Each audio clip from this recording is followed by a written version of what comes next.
What is your motive for action? What is it that drives you in your life today, not 10 years ago, or are you running the same pattern? Because I believe that the invisible force of internal drive activated is the most important thing in the world. I'm here because I believe emotion is the force of life. All of us here have great minds. Most of us here have great minds, right? I don't know if I'm in the category, but we all know how to think. And with our minds, we can rationalize anything, we can make anything happen. We can, I agree with what was described a few days ago about this idea that people work in their self-interest, but we all know that you don't work in your self-interest all the time. Because when emotion comes into it, the wiring changes in the way it functions. And so it's wonderful for us to think intellectually about how the life of the world is, and especially those who are very smart. We can play this game in our head, but I really want to know what's driving you. And what I'd like to maybe invite you to do by the end of this talk is explore where you are today for two reasons. One, so that you can contribute more. And two, so that hopefully we can not just understand other people more, but maybe appreciate them more and create the kinds of connections that can stop some of the challenges that we face in our society today. They're only going to get magnified by the very technology that's connecting us, because it's making us intersect. And that intersection doesn't always create the view of everybody now understands everybody and everybody appreciates everybody. So I've had an obsession basically for 30 years. And that obsession has been what makes the difference in the quality of people's lives? What makes a difference in their performance? Because that's what I got hired to do. I got to produce the result now. That's what I've done for 30 years. I get the phone call when the athlete is burning down on national television and they were ahead by 5 strokes and now they can't get back on the course. And I got to do something right now to get the result or nothing matters. I get the phone call when the child is going to commit suicide and I got to do something right now. And in 29 years, I'm very grateful to tell you I've never lost one in 29 years. It doesn't mean I won't someday, but I haven't done it. And the reason is an understanding of these human needs that I want to talk to you about. So when I get those calls about performance, that's one thing, like how do you make a change? But also, I'm looking to see what is it that's shaping that person's ability to contribute, to do something beyond themselves. So maybe the real question is, I look at life and say there's 2 master lessons. One is there's the science of achievement, which almost everyone in this room has mastered to an amazing extent. That's how do you take the invisible and make it visible, right? How do you take what you dream about and make it happen, whether it be your business, your contribution to society, money, whatever it is for you, your body, your family. But the other lesson of life that is rarely mastered is the art of fulfillment. Because science is easy, right? We know the rules, you write the code, you follow those, and you get the result. Once you know the game, you just, you up the ante, don't you? But when it comes to fulfillment, that's an art. And the reason is it's about appreciation and it's about contribution. You can only feel so much by yourself. So I've had an interesting laboratory to try to answer the question of the real question, which is what's the difference in somebody's life if you look at somebody like those people that you've given everything to, like all the resources they say they need. You gave them not a $100 computer, you gave them the best computer. You gave them love, you gave them joy, you were there to comfort them. And those people very often, and you know some of them I'm sure, end up the rest of their life with all this love, education, money, and background, spending their life going in and out of rehab. And then you meet people that have been through ultimate pain, psychologically, sexually, spiritually, emotionally abused, and not always, but often they become some of the people that contribute the most to society. So the question we got to ask ourselves really is, what is it? What is it that shapes us? And we live in a therapy culture. Most of us don't do that, but the culture is a therapy culture. And what I mean by that is the mindset that we are our past. And everybody in this room, you wouldn't be in this room if you bought that theory, but most of society thinks biography is destiny. The past equals the future. And of course it does if you live there.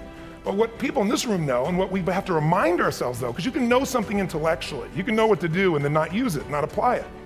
So really what we got to remind ourselves is decision is the ultimate power.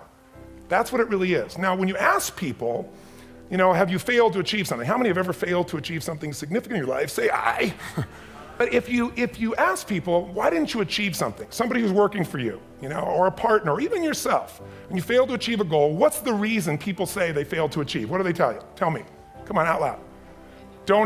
Didn't know enough, didn't have the knowledge, didn't have the money, didn't have the time, didn't have the technology, I didn't have the right manager, resources. And they may be accurate. You may not have the money, you may not have the Supreme Court, but that is not the defining factor, if I'm wrong. The defining factor is never resources, it's resourcefulness. And what I mean specifically, rather than just some phrase, is if you have emotion, human emotion, something that I experienced from you day before yesterday at a level that is as profound as I've ever experienced, and if you'd communicated with that emotion, I believe you would have won. When we watched the debate at that time, There were emotions that blocked people's ability to get this man's intellect and capacity and the way they came across to some people in that day. Because I know people that wanted to vote in your direction and didn't, and I was upset. But there was emotion that was there. How many know what I'm talking about here? Say, ah. So emotion is it, and if we get the right emotion, we can get ourselves to do anything. We can get through it. If you're creative enough, playful enough, fun enough, can you get through to anybody, yes or no? If you don't have the money, but you're creative and determined enough, you find the way. So this is the ultimate resource, but this is not the story that people tell us, right? The story people tell us is a bunch of different stories. They tell us we don't have the resources, but ultimately, if you take a look here, flip it up if you would. They say, what are all the reasons they have in common? We've said that. Next one, please. He's broken my pattern.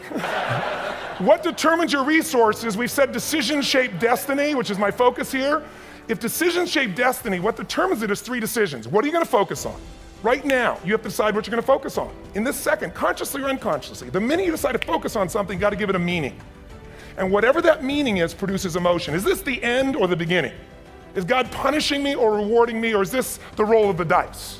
And emotion then creates what we're gonna do, or the action. So think about your own life, the decisions that have shaped your destiny.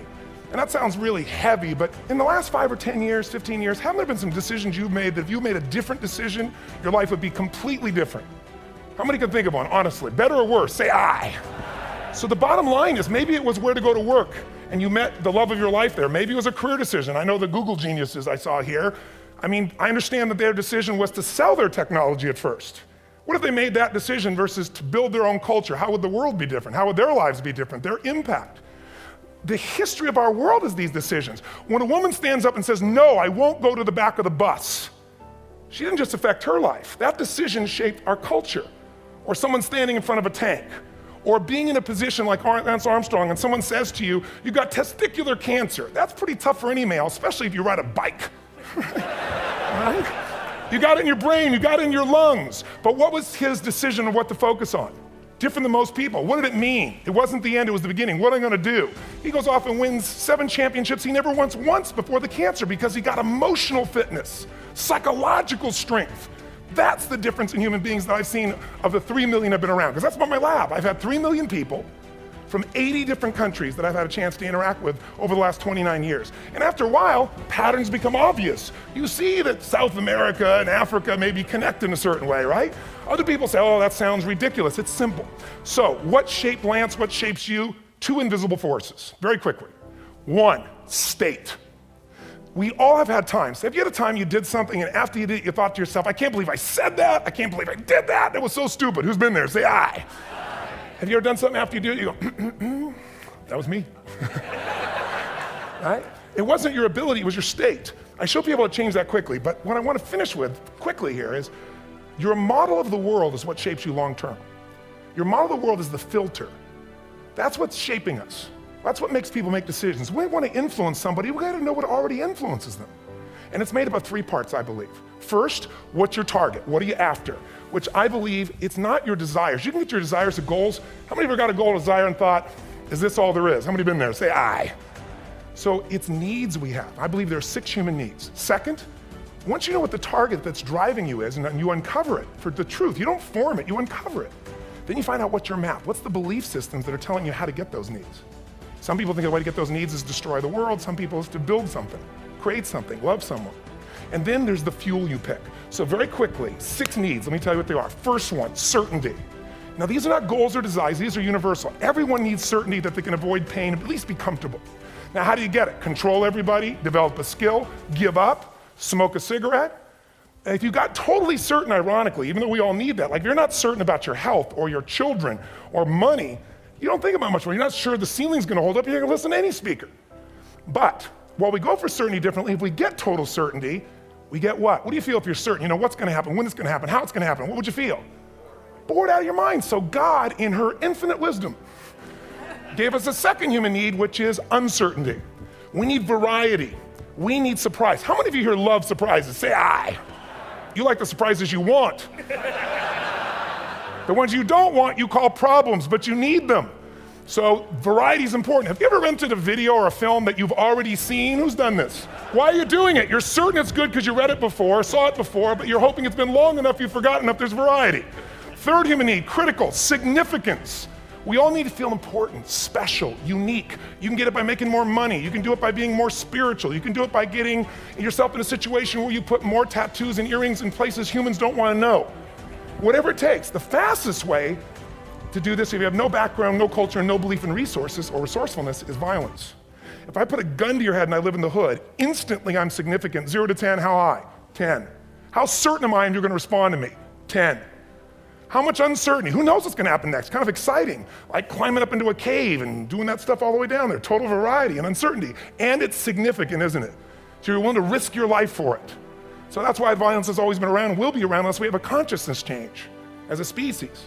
Now you can get significance a million ways, but to be significant, you got to be unique and different. Here's what we really need: connection and love, fourth need.